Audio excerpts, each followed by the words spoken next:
आजच्या ठळक बातम्या. पनवेल शहरात दंगा भडकला, पोलिसांनी तात्काळ काबूत आणला. गणेशोत्सव समोर मात्र महामार्गाची भयंकर दुरावस्था. 48 तासांनंतर चिपळूण शहर पूर्ववत, वाहतूक सुरू.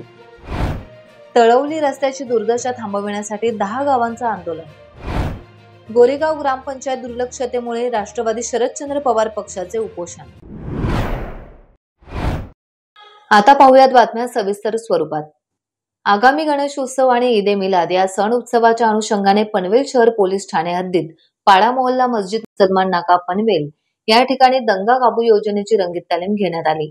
सदर दंगा काबू योजनेत पनवेल शहर पोलीस ठाणेकडील वरिष्ठ पोलीस निरीक्षक नितीन ठाकरे यांच्या मार्गदर्शनाखाली 2 पोलीस निरीक्षक, 7 सहाय्यक पोलीस निरीक्षक, पोलीस उपनिरीक्षक, 42 अंमलदार, बीट मार्शल, 1, 2, 3 वरील अंमलदार, मोबाईल 1 वरील अंमलदार, डीपी पथकाकडील 6 अंमलदार, झोन 3 स्ट्रायकिंग सह 1 अधिकारी, 9 अंमलदार, फायर ब्रिगेड गाडीसह 1 अधिकारी, 5 अंमलदार, पनवेल महानगरपालिकेकडील 2 रुग्णवाहिका स्टाफ सह हजर होते.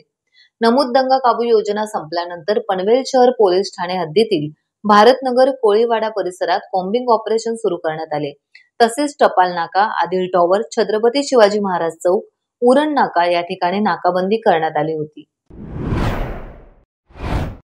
गणेशोत्सव तोंडावर आला असताना मुंबई गोवा महामार्गाची दुरावस्था झालीय. लांजा बाजारपेठेत रस्त्याची चाळण झाली आहे. खड्ड्यातून वाट काढत वाहनधारकांना कसरत करावी लागत असून वाहतुकीस रस्ता धोकादायक झाला असल्यामुळे यंदा गणरायांना या खड्ड्यातूनच प्रवास करावा लागणार की काय, असा संतप्त सवाल जनतेतून व्यक्त केला जातोय. गणेशोत्सवासाठी चाकरमानी मंडळी मोठ्या संख्येत गावी येतात. घरोघरी गणरायांचे आगमन होणार असल्यामुळे भक्तगणात उत्साहाचं वातावरण असतं. सततच्या कोसळणाऱ्या तुफानी पावसामुळे मुंबई गोवा महामार्गाची दुरावस्था आता झाली आहे. रस्त्यावरील खड्ड्यातील चिखलयुक्त पाणी पादचाऱ्यांच्या अंगावरून रंगपंचमी होत आहे. त्यामुळे जनतेतून आता नाराजी व्यक्त केली जातीये. चिपळूण शहर आता हळूहळू पूर्वपदावर येत असून 48 तासांनंतर वाहतूक सुरू झाली आहे. चिपळूणच्या बहादूर शेख नाक्यालगत रस्त्यावर पडलेले खड्डे जीवघेणे ठरत आहेत. गणेशोत्सवापूर्वी हे खड्डे नॅशनल हायवेच्या अधिकाऱ्यांनी त्वरित दुरुस्त करावे अशी मागणी आता होतीये. गेले 2 दिवस चिपळूण शहराने पुन्हा एकदा पुराचा अनुभव घेतलाय. वाशिष्ठीचा गाळ काढण्यात आला तरीही चिपळूणवर अशी दुरावस्था ओढावली.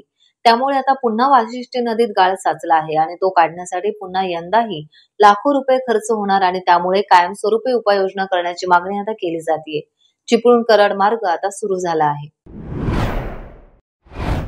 गुहागर तालुक्यातील तळवली येथील शौरी फाटा ते हॉस्पिटल स्टॉप हा मुख्य रस्त्याची गेली 10 वर्षे दुर्दशा झाली असून या रस्त्यावरून वाहन चालवणे तर दूरच पायी चालणेही आता जीवावर येते. लोकप्रतिनिधी आणि प्रशासनाला वारंवार विनंती करूनही त्यांना सांगून सुद्धा कानावर न घेणाऱ्या लोकप्रतिनिधी आणि अधिकाऱ्यांविरोधात ग्रामस्थ आता संतापले आहेत. नुकत्याच झालेल्या ग्रामसभेत नागरिकांनी एकमुखाने दिनांक 22 ऑगस्ट रोजी तळवली बागकर स्टॉप येथे रास्ता रोको आंदोलन करण्याचा ठराव केला. या आंदोलनात पंचक्रोशीतील 10 गाव मोठ्या संख्येने सहभागी होणार असून प्रशासनाला जाग आणण्यासाठी हा शेवटचा इशारा आता दिला आहे. माणगाव तालुक्यातील गोरेगाव येथील डम्पिंग ग्राउंड, रेल्वे स्थानक आणि बस स्थानकाच्या समस्यांबाबत राष्ट्रवादी काँग्रेस पार्टी शरदचंद्र पवार पक्षाचे श्रीवर्धन विधानसभा सरचिटणीस झुल्फिकार टोल यांनी संबंधित प्रशासनाला निवेदन देऊनही योग्य तो प्रतिसाद न मिळाल्याने तहसील कार्यालयासमोर बेमुदत उपोषणाला सुरुवात केली आहे.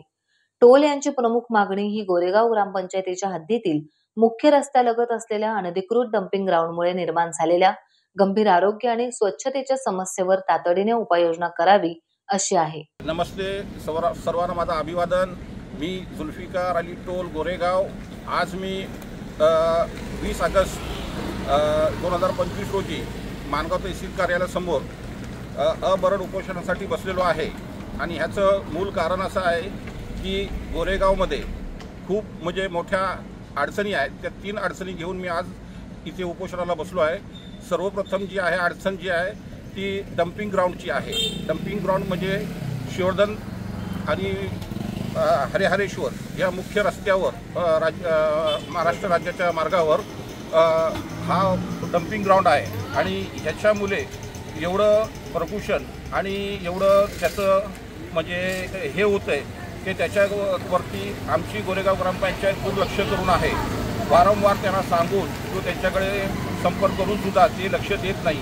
आणि आता सुद्धा आमची मागणी आहे की ते अनधिकृत डम्पिंग ग्राउंड तिथून हलवण्यात यावा. आम्हाला पण कळतो की पावसाळ्यात हलवणं शक्य नाही, पण आम्ही त्यांच्याकडे मागणी केली की तुम्ही आम्हाला लेखी स्वरूपात एक मुदत द्या आणि ह्या मुदतीमध्ये तिथून जो खाजगी जागेमध्ये असणारा डम्पिंग ग्राउंड तिथून स्थानांतर दुसरीकडे करा, ज्यामुळे गोरेगावला प्रदूषण आणि बाकीच्या गोष्टींचा त्रास नाही हो. याबद्दलची माझ्याकडे पुरावे आणि माहिती आहे. तुम्हाला कोणाला पाहिजे असतील तर संपर्क करा, मी तुम्हाला पाठवतो. दुसरा मुद्दा असा आहे की गोरेगावच्या बस स्थानकाची खूप दयनीय अवस्था आहे. त्याची सुद्धा माझ्याकडे खूप काही फोटोज आहेत आणि माझी ही मागणी नाही की तुम्ही त्वरित बस स्टॉप बांधावा म्हणून.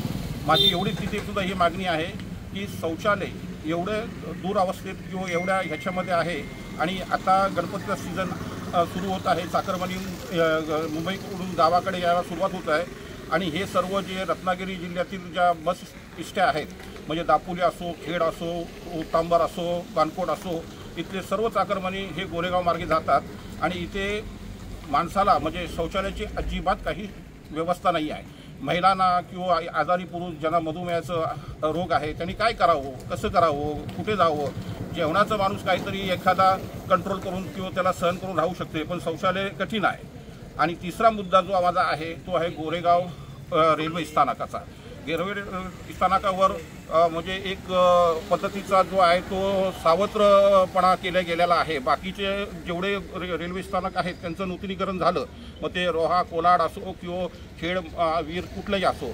आणि आता तिथे सुद्धा माझी मागणी नाही की तुम्ही रेल्वे स्थानकाचं नूतनीकरण करा म्हणून, पण तिथे सर्वात मोठी जी गोष्ट आहे ती आहे तिथे प्लॅटफॉर्म नाही आहे म्हणजे रेल्वे थांबण्यासाठी.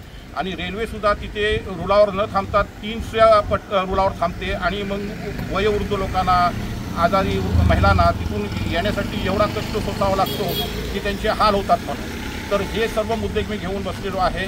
यामध्ये बाकीच्या जे आहेत म्हणजे ST बस स्थानक म्हणजे MSRTC त्यांनी चांगला प्रतिसाद दिला, रेल्वेकडून सुद्धा आला, पण गोरेगाव ग्रामपंचायतीकडून काही प्रतिसाद मिळत नाही आहे. आणि हा जो डम्पिंग ग्राउंड आहे हा गणपती विसर्जनाच्या बाजूनीच आहे आणि आता गणपतीचा सुरू झालं तर गोरेगावकरांना गणपती विसर्जन करण्यासाठी पण दुर्गती आणि ह्याच्यामुळे आजार त्यांना सोसावं लागणार आहे.